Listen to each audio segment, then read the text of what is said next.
Welcome back to Trekzone Plays. Matt Miller with you at Trekzone HQ. Boy, this is a game that stands the test of time.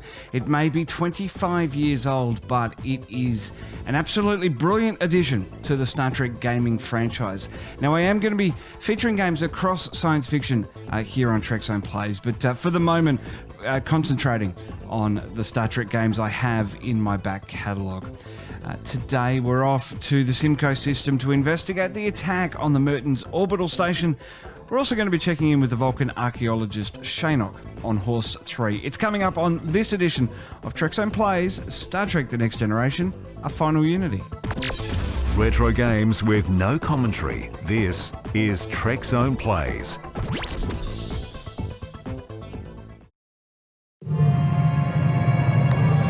Captain's log. We have arrived at the Cymkoe system in response to a distress call regarding Merten's orbital station. The station was apparently attacked by unknown forces, leaving it in danger of a power core breach. We're within sensor range of the Merten's orbital station, sir. On screen. Miss LaForge? LaForge here. Report. What is the condition of the station? You're looking at what's left of the Merten's orbital station, one of the largest research centers in the Federation. The focus of their work is on power generation. 5 years ago, they built the prototype of an experimental power core, and it's been running the station ever since. Power generation studies? That doesn't warrant an assault like this. I've been in contact with Starfleet headquarters. Power generation is only part of what this station studies. For several years, researchers here have been working on new ways to detect cloaked vessels. If the Romulans discovered this, they might have risked a raid. The Cymkoians did not detect the attacking ship. It may have been cloaked. That's speculation, Mr. Worf. We have no proof the Romulans were involved. Well, whoever it was, something powerful punched through the station's shields and sliced off an entire research wing. What do you mean, sliced off? There is insufficient debris in the area to indicate that the missing section was destroyed. It is possible the attackers simply removed it. Geordi, could that be what destabilized the power core? No, and that's what I can't figure out. Damage to the upper deck should only cause minor problems, but I'm reading serious power fluctuations. Maybe serious enough to breach the power core's containment field. What will happen if the containment field fails? I can't say for certain, but with the amount of energy that thing can put out, I wouldn't want to be around it when it goes. Is there any way to shut down the core? There's a fail-safe mechanism which is supposed to jettison the core automatically in an emergency. I'd say this qualifies as an emergency. Why wasn't the core jettisoned? The only way to prevent it is by manual override. Someone has to be there to stop it. That means there's someone still alive in there. Data, are you picking up any life signs? The station's shielding is interfering with our sensors. I cannot tell if any of the crew are still alive. However, life support is still functioning. But power readings indicate that it may fail at any time. Dr. Crusher? Crusher here. We're nearing Merten's station. Are you prepared for casualties? My staff is ready to do double shifts. We can handle about 330 emergency cases, but we'll have to beam the rest down to Cymkoe. Understood. What is your recommendation? We can't do anything from here, but to get an away team aboard, we have to find a way through those shields. I believe I have a solution. The station's upper shields are badly damaged. If we establish a lock on a transporter on the upper decks, a transporter beam could penetrate the weakened shields. Once we're in, we should be able to jettison the power core. Then we can lower the station's shields and evacuate the wounded. Very well, number one. Make it so. Geordi, I want you and the rest of the away team ready to go in 20 minutes. We'll be there in 10.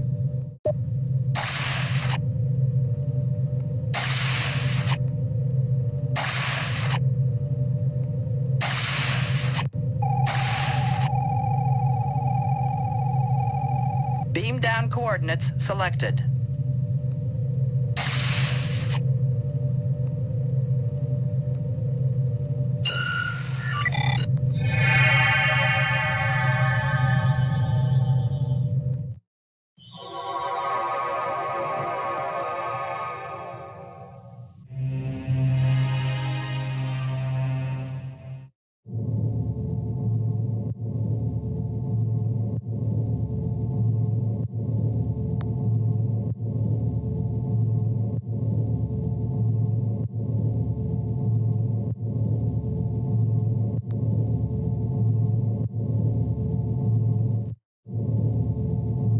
She's got multiple fractures in both legs.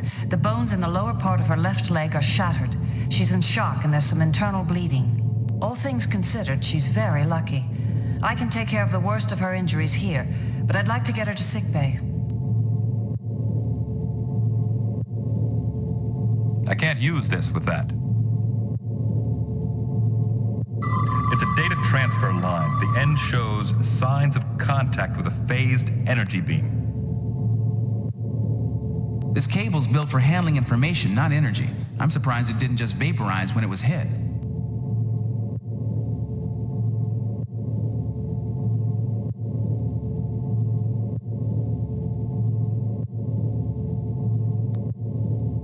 These data lines are pretty volatile. I'd be very careful about using a phaser to cut it.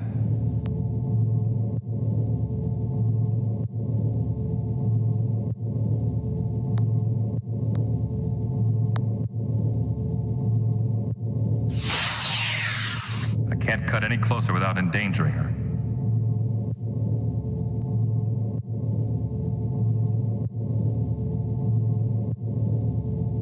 I've been thinking about how to free that trapped crewman. What if we use the station's transporter to remove the cable? I've already got the coordinates we need.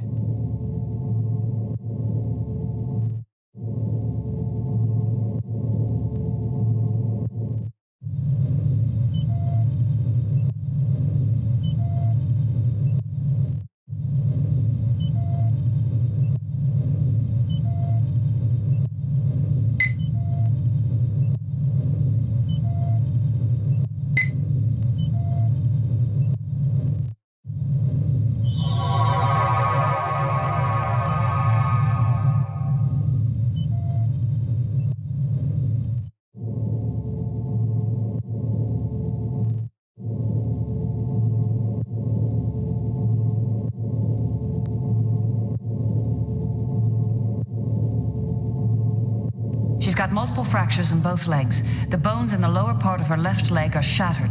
She's in shock and there's some internal bleeding.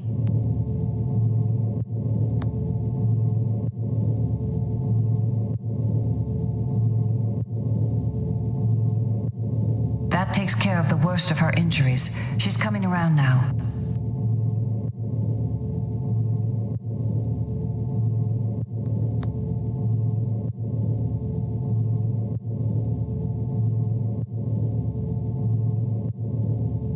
Are you okay? I'll manage. You're from Starfleet, aren't you? Yes, we're from the Enterprise. We came as quickly as we could, but it looks like we were a little late. Thank goodness you're here. I'm Anna Bennett, Chief Medical Officer. Listen, we've got a lot of wounded here. How many can you evacuate?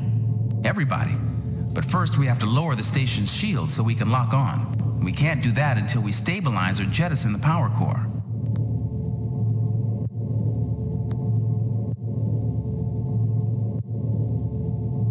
This station is a wreck. How did it happen? We were attacked, but I don't know who or what it was. I was headed for sickbay when something struck the hull and tore this cable loose. Didn't your sensors detect the enemy before they, or it, got in range? We never knew what hit us. There was an initial attack which lasted maybe 10 minutes. Later there was a hull breach and the power systems went crazy. I don't remember anything after that. I passed out. The power systems went crazy? Crazy how? It's this insane experiment Dr. Greaves and some of the other researchers put in place. A revolutionary power source. It's unstable enough to begin with. After sustaining damage like this, who knows what it'll do? We've been reading some pretty severe power fluctuations. Is that normal? How should I know? Those maniacs. You know what they've got down there? They plugged the biggest research station in the quadrant into a singularity, a black hole. Now wait a minute. You said the power source was unstable. A singularity is dangerous, but it doesn't fluctuate like this. Greaves came up with some scheme to increase the energy output. Something about gravity waves. I don't know all the details, but it involved destabilizing the containment field. Where's the rest of the crew? Most of them probably escaped when Commander Wild gave the order to evacuate after the first attack. But I know many are trapped and can't reach the shuttle bays. Are you you okay? I've been better, but I think I'm all right for now. Thanks again for your help. We'll come back for you as soon as the station's out of danger. If we're lucky, we won't have to jettison the power core. There's no way to know until I've had a look at it. All right. I think I'll be fine for now.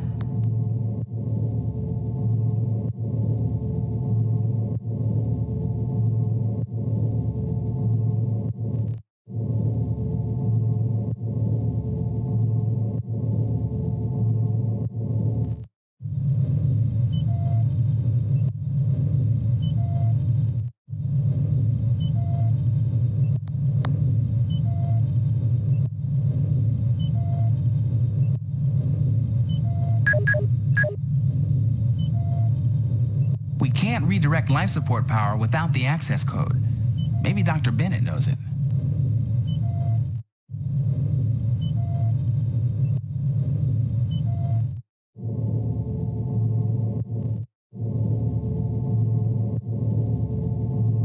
Doctor, we need your help.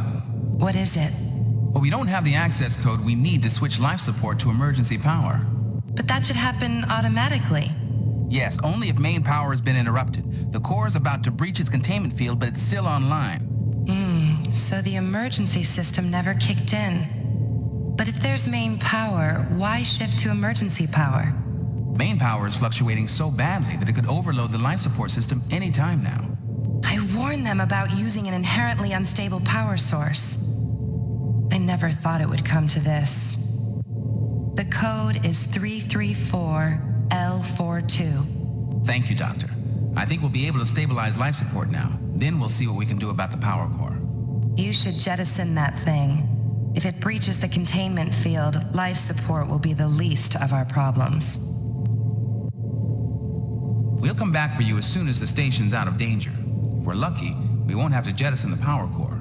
There's no way to know until I've had a look at it. All right. I think I'll be fine for now.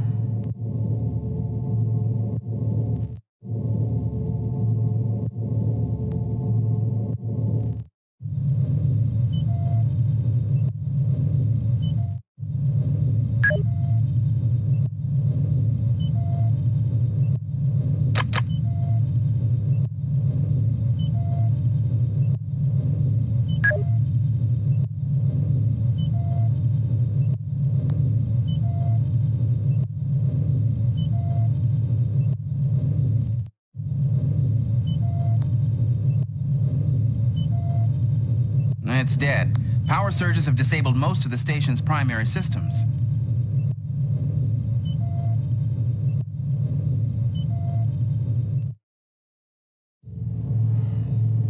Amazing. It's using a plasma suspension beam to draw energy straight out of the main conduits.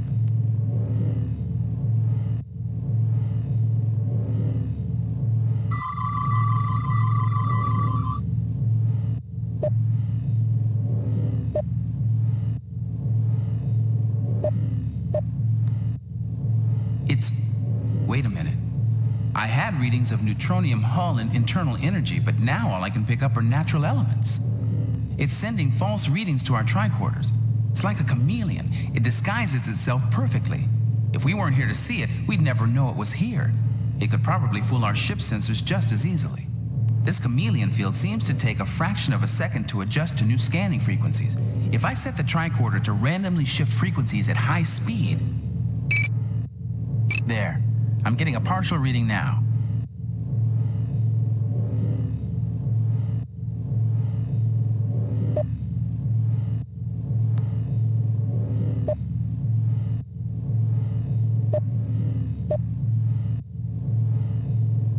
Yep, it's a neutronium hull, all right, and a powerful energy source. I've never seen that much power in such a small package before.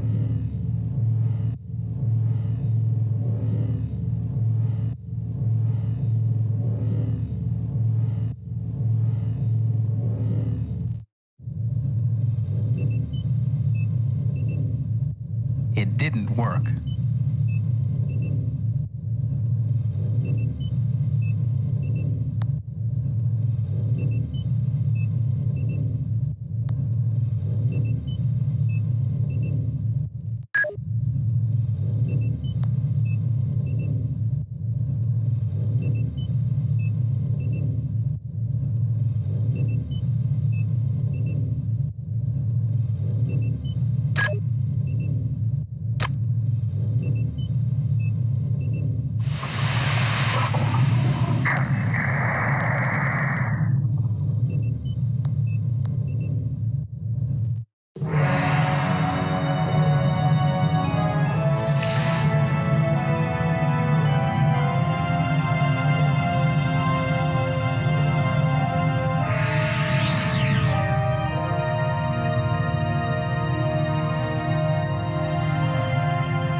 to Enterprise. Did you pick that up? We have detected a small object departing the station at high speed. Sensors identify it as a small asteroid. You've got to be kidding. Apparently, this object is capable of sending false readings to our sensors. That asteroid is a sophisticated device. It's using a chameleon field to send false readings to the sensors. Interesting. The object has accelerated to warp speed. I'd like to chase it down, but the station isn't stable yet. See how long you can track it. Acknowledged. Picard out.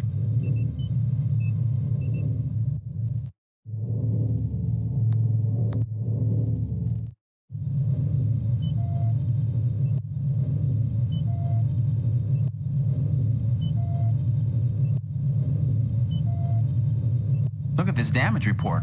Only a few very specific sections were hit. No random damage at all. This wasn't an attack. This was surgery.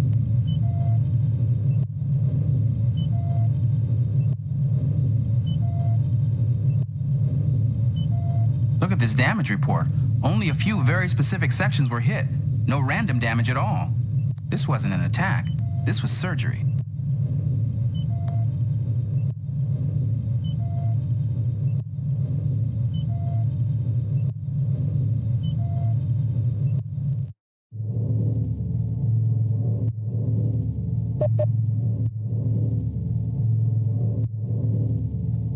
Wow, this is amazing. When the hull was breached, a liquid titanium-duranium alloy flowed into the gap and immediately hardened. The seal is perfect. There's no loss of air at all.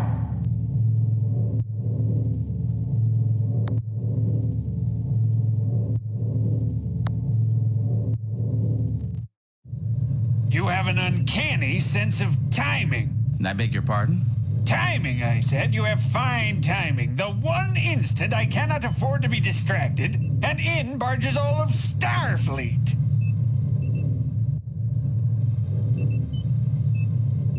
I'm Geordi LaForge, Chief Engineer of the Enterprise. We're here to help. Thanks for the offer, but I haven't time to instruct Starfleet in the intricacies of singularity-driven power generation. So kindly stop distracting me.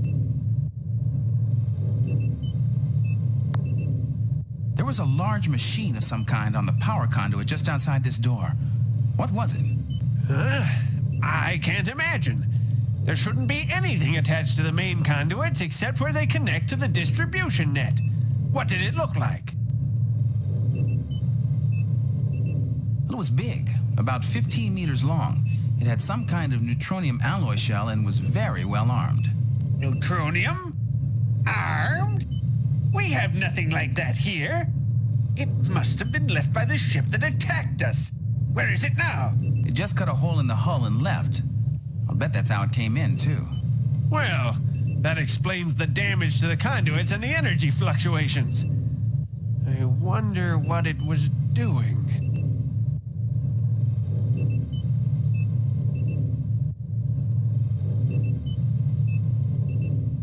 Dr. Greaves, I'm Chief Engineer on a Galaxy-class starship. It's my job to work miracles. Have you seen a system like this before? I'm not sure. It looks like some kind of gravity wave power source. But how can you generate gravity waves of this magnitude? A little something I got from the Romulans. We've got an artificial singularity bottled up down there, and by varying the strength of the containment field, I was able to increase the magnitude of the gravity waves. But now that something's got the energy flow out of phase with the containment field, we've got to get the energy flow back in phase immediately. Not bad for a Starfleet officer. You may be of some use after all.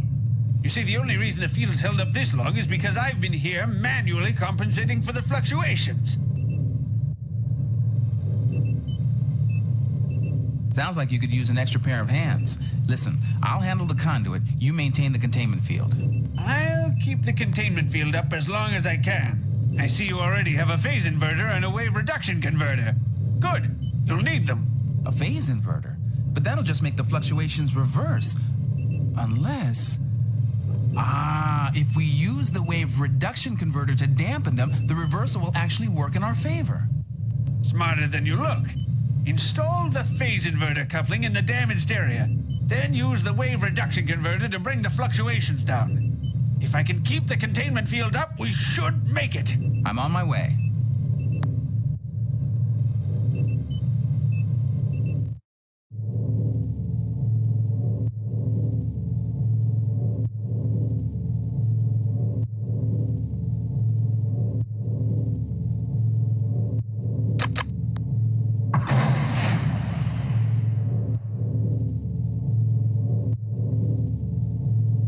Can't make it work with that.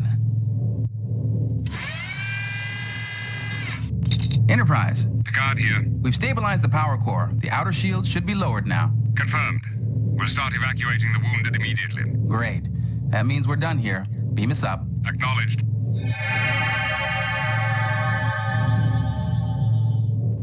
We are being hailed, sir. It is Chancellor Daneb. On screen. Captain Picard, you have my warmest thanks. We had really given up hope.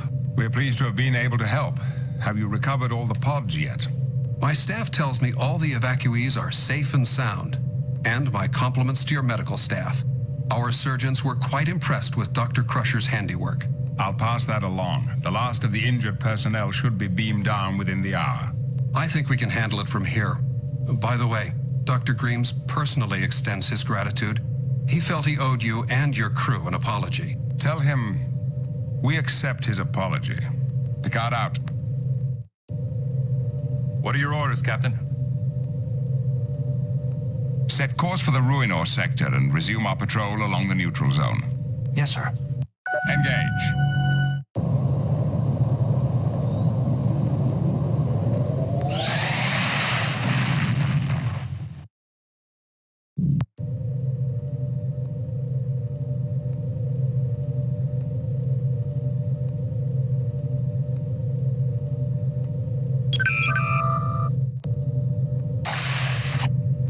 The fifth scroll could be the greatest social discovery in Garrett's history.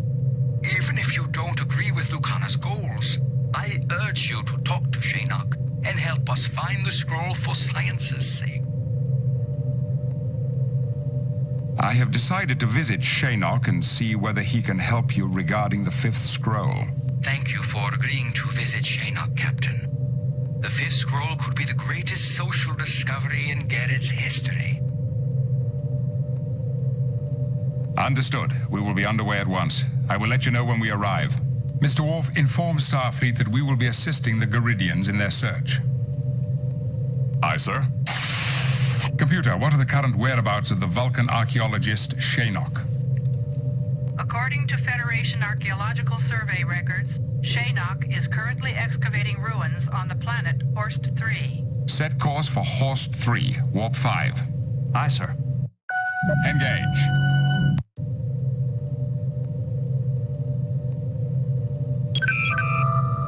Helm, standard orbit.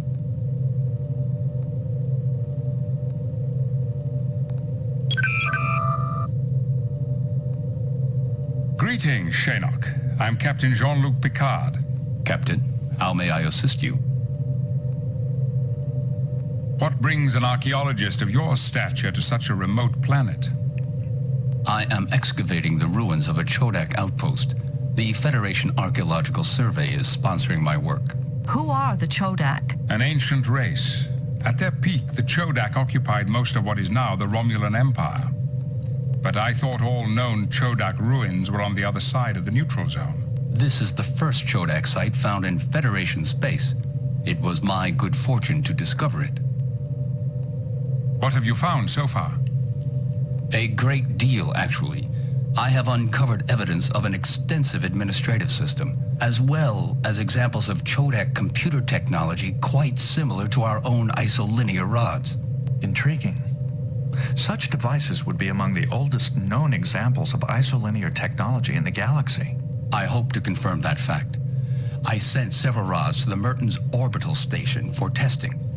They've developed a gravitic stress dating method which is extremely accurate. However, I have not yet received their results. I'm afraid we have got some bad news for you, Shinnok. Merten's station has been attacked. It was almost completely destroyed. Indeed. That is a great loss. Shinnok, we have several Garidian refugees aboard who are trying to find something called the Fifth Scroll. They said you might be able to help. Possibly. I once did extensive research on the Lawgiver and the Followers. They fled into what is now Federation space 1,000 years ago, bearing the Fifth Scroll with them. We've heard of them. So where did these followers go? I never found the Followers' colony, but your friends should not lose hope. In my search, I stumbled on one of the followers' ancient ships. The logs indicated that they had found an M-class planet suitable for colonization.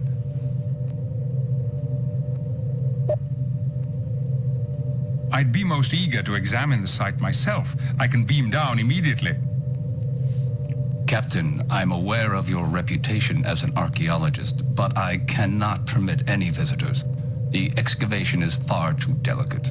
My apologies. Thank you for your help, Shanok. Good luck. And to you, Captain. Live long and prosper. What are your orders, Captain?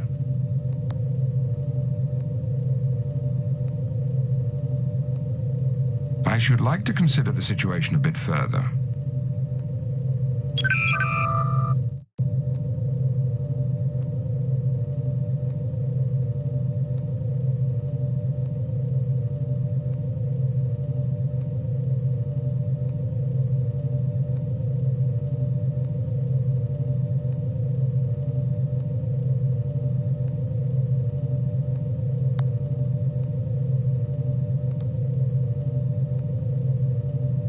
Captain, message from Starfleet. It is Admiral Redrick.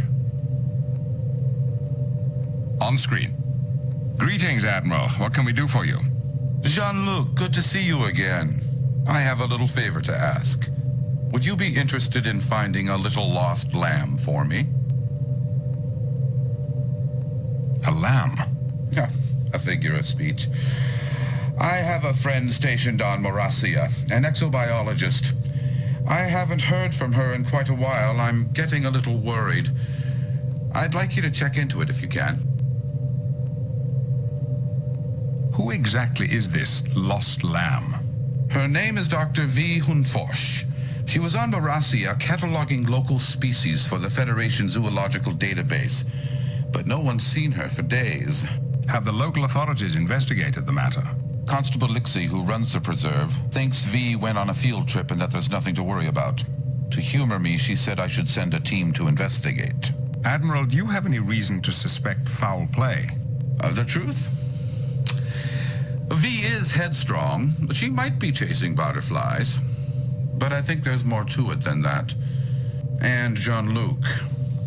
Morasia is applying for Federation membership. You could review the state of affairs there while you're looking for our exobiologist.